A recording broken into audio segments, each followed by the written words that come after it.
जय हिंद। अमेरिका पाकिस्तान का secret deal final हो गया है। जो पहले से जो सीक्रेट डील चल रहा था वह फाइनल हो गया है। यह भारत के लिए खतरा भी बढ़ा सकता है।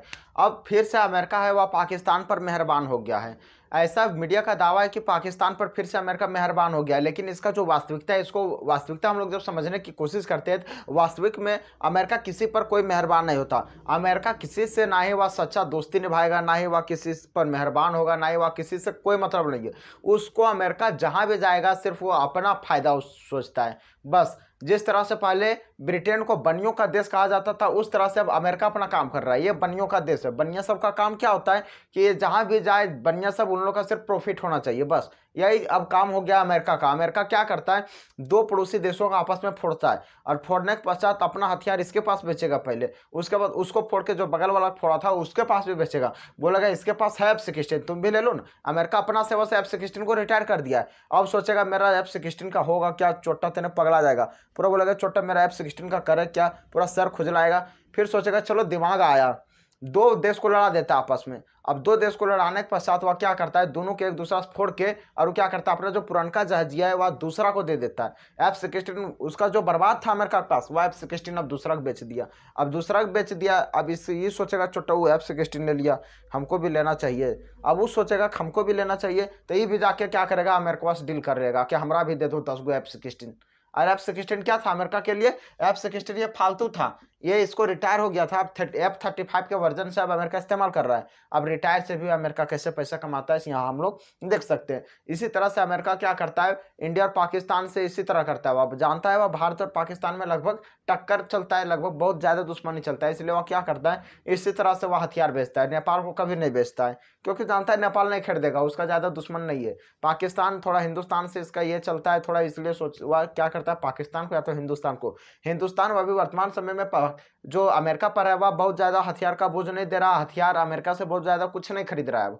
अभी का जो समय है उस पर अभी अमेरिका पर हम लोग कितना प्रतिशत डिपेंड रहते हैं, अभी हम लोग टोटल 12% हथियार मंगाते हैं अमेरिका से। वह भी धीरे धीरे बहुत कम मात्रा में होते जा रहा है, अमेरिका से घटते जा रहा है दिन प्रतिदिन। अब हम लोग किस पर भार ज़्यादा दे रहे हैं, फ्रांस वगैरह पर अब हम लोग ज़्यादा भार दे रहे हैं। रसिया से तो बिल्कुल कम हो ही गया, युद्ध के बाद से वहाँ तो हथियार आना लगभग बंद हो गया है।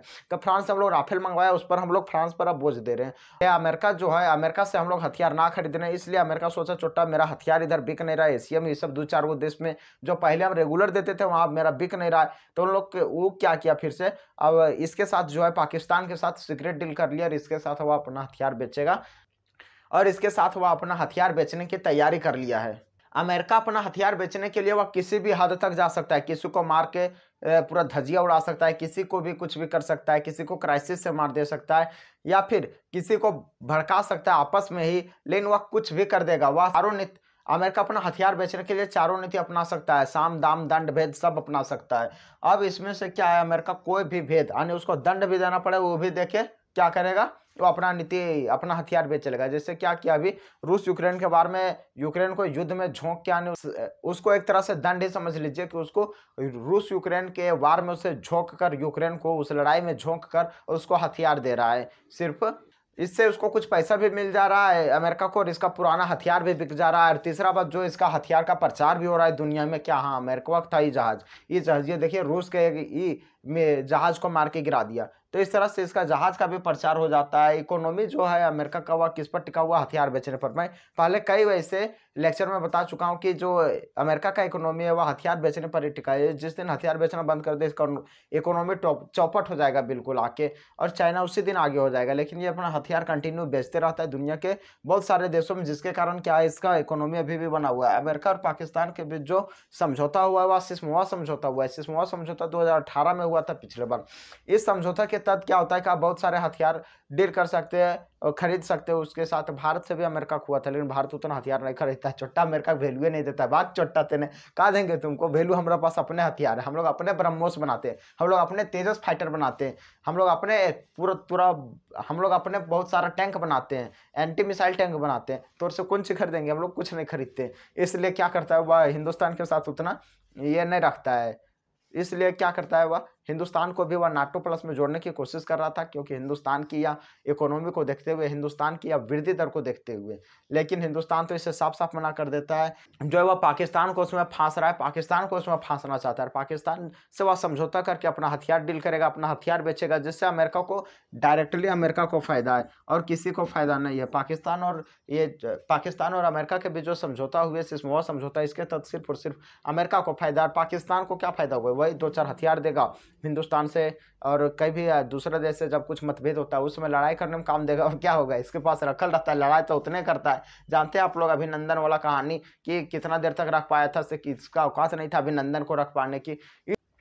ये जो डील किया है, सिस्मोआ समझौता किया, इसके बारे में ना ही अमेरिका की तरफ से कोई रिपोर्ट आया, ना ही पाकिस्तान के गवर्नमेंट से कोई इसका मैसेज आया है। बट दुनिया से क्या होता है कि उसका सूत्रों के हवाले से, अर्थात जो बोल सकते हैं कि सरकार के आसपास के जो चमचा होते हैं, उन लोग के ज़रिए से पता चला है कि इन्होंने यहाँ पे जाके समझौता किया है।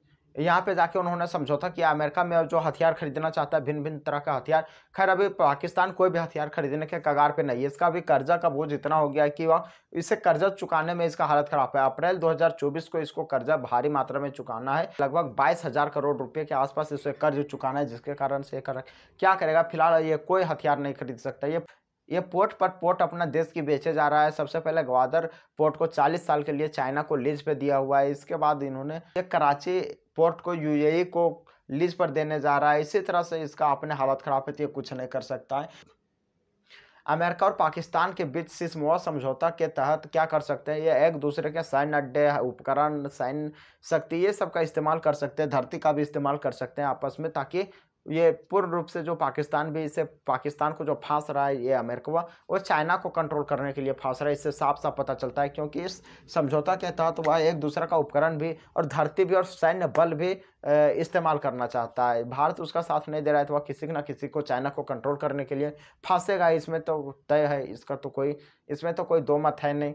आप लोग इसके बारे में क्या सोचते हैं? कमेंट करके ज़रूर बताना, और आप लोग ये भी बताना कि क्या ये इतनी बड़ी उपकरण लेकर क्या इंडिया को कुछ कर पाएगा या नहीं।